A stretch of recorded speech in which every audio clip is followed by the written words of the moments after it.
LA Galaxy, sporting director. Head coach and sporting director. Vanney. Great. Get your general thoughts on the game. I thought the first half performance was excellent, minus a colossal mistake. But I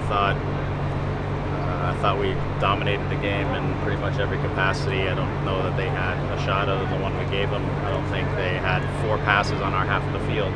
So I thought we were actually very sharp, minus just that final connection in and around the box and the final opportunity to score.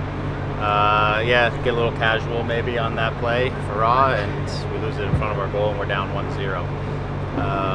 Second half came out, we make a few subs. I thought we started a little slow, a little sluggish again, make a mistake on the dribble. That turns into a transition that we don't manage, and now 5 minutes in the second half you're down 2-0 without really even getting yourself into the game. Then I think we get back into it at 2-1 and leave ourselves vulnerable in the transition on the corner kick, which is A, unacceptable, B, we have done 0 corner kick stuff so far. That's going to lead into this week, but that's not an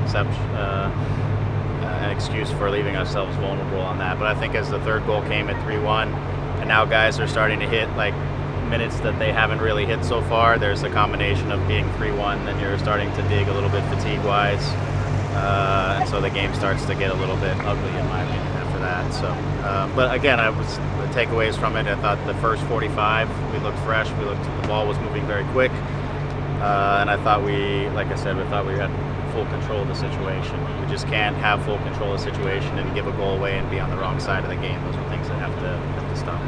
With Javier, he was out there to start. I think came off 2 or 3 minutes in. What's the problem? I think it was like right on the first action of the game. I don't know exactly what the movement was, but he did something where he started to feel something in the hamstring area, and I don't know exactly what the diagnosis or prognosis or any of that might be, but for us, for sure, there's a no-risk policy right now, so if you feel anything, then you're off the field, and so certainly he pulled himself quickly, which is what we all wanted him to do. So, Tyler Boyd scored your goal out there. What's his status, and what did you think of his spot? So Tyler is in process to joining us. It's just been taking a little while to get the ITC clearance and all of that stuff worked out. So he's currently training as of yesterday on a waiver and all that, but we're trying to work through the process of getting all of that situated. But while it's taking place, he can't just be sitting on the sideline or training one-on-one, because it's been a few months since he's been inside of a collective team environment, so he just needs to get playing. So today, he literally coming off of 1 session with the team, he played. I thought his activity level was great. I think he took that finish very well. He showed some dynamic running behind the line, which is something that this group needs. He doesn't really have his legs under him completely yet, so whatever he was able to do in 25 to 45 minutes was good for him. I mean, his running fitness level is okay, but that's different than being soccer fit, so and being sharp and things like that. So, but it was nice to get him out there. He's worked really hard. He's happy to be here. He's happy to be in our group, and I was really happy for him to get a goal like that off of what he's kind of been working through to try to get back into the league, back into a team like ours, and back on the field. So, what do you expect from him eventually whenever he does get soccer fit? Is he a starter for you guys? You expect him on the left? You like him cutting in? What do you see? Yeah, I mean, we'll see.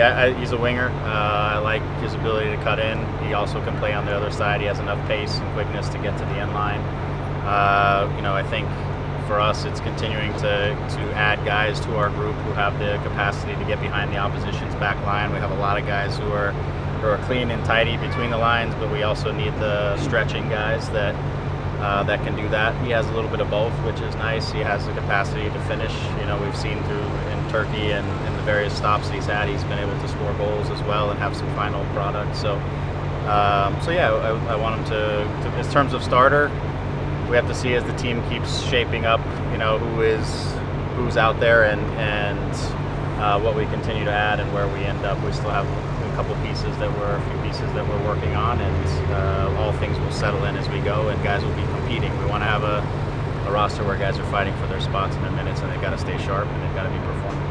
A little chip week with Ricky Puig out there, and he seems to be getting a lot of physical presence certainly here in the preseason. You expect that's just sort of going to be the way? I do. I mean, I think that's what he endured a little bit towards the tail end of the season when he got here. He's a competitor himself of the highest order, and so and he does things at such a speed and a quickness, and a lot of people can't keep up with him, and so they get a piece of him here and there, and sometimes that leads into words or different things that add to the intensity of the whole environment. So, but he's a competitor, and like I said, because of just the sheer tempo at which he's able to do things, a lot of times he gets caught by the opposition. A lot of times they feel like they have to get a piece of him because he's going to slip away from them, and so by nature that's going to start to heat things up a little bit. You guys are 13 days away from opening game against LAFC. Yeah. How are you guys viewing the beginning of the season, knowing that you still have pieces that are trying to come in, and the likelihood of those pieces being here starts to get thinner and thinner as you sort of get there? Yeah, it's actually an interesting. I don't know if dilemma is the right word, but you have a season where most clubs you build into the season, and you still have your pieces and still things, and you're still trying to bring guys to maximum 90 minutes fitness because you really don't necessarily have that time.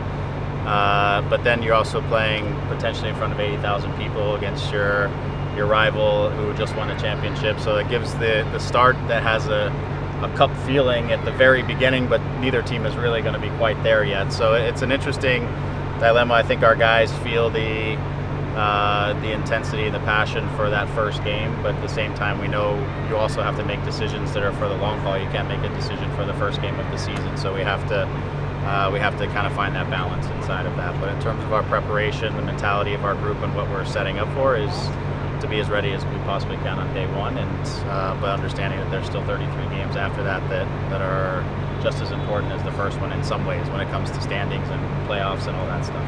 3 more questions for Greg. Greg, do you have an update on Raheem's injury or being brought off? Yeah, I think he got stepped on there at the end, and I think he probably could have kept going. But in the end, I was starting to bring guys on, so it just made sense for a rotation to happen. He's fine. Douglas Costa, he started this game. How important is he going to be this upcoming year? I know you guys, are still working on your winger depth, but what are you kind of expecting from him in his second year with the Galaxy? Yeah, again, like if his quality shows the different things that he's able to do to play off the sideline, to combine with players, to set up opportunities. I liked one, to be honest. It was off a free kick where he broke in behind the line and we tried to put one over the top. I'd love to see him get a few more of those types of runs over the course of a game where without the ball he's threatening the opposition at times. But again, his quality and his precision and his capacity to make us a better team is all there. And so now my hope is that we'll see more final products and more goals, some more assists, some more of those things where his overall qualities really just turn into really impactful moments. And so that's the hope as we continue. Yeah, and Memo Rodriguez, he got the assist for the goal. Yeah, Memo's been great all preseason, to be honest.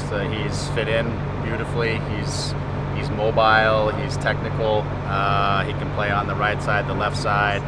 I think he really fits in our style, and he fits with the guys on the field. They has a very similar mindset and idea within the game, so he suits us and what we do, and because of that I think he's been able to even step on pretty quickly and excel inside of the roles that we've given him, and he's shown to be goal dangerous at times through the course of the game. I know there's a couple he'd like to have back because I think he felt like he should have finished them, but he's certainly a guy that's going to provide us with some competition, with some depth, and he's going to be pushing for his minutes for sure, which is always good to have guys like that. And he knows the league, so there's nothing new for him. He knows the league and he knows what he's getting himself into every week. Thank you. Thanks, Greg. Okay, thanks, Greg. You got it. Thank you for your time, Greg.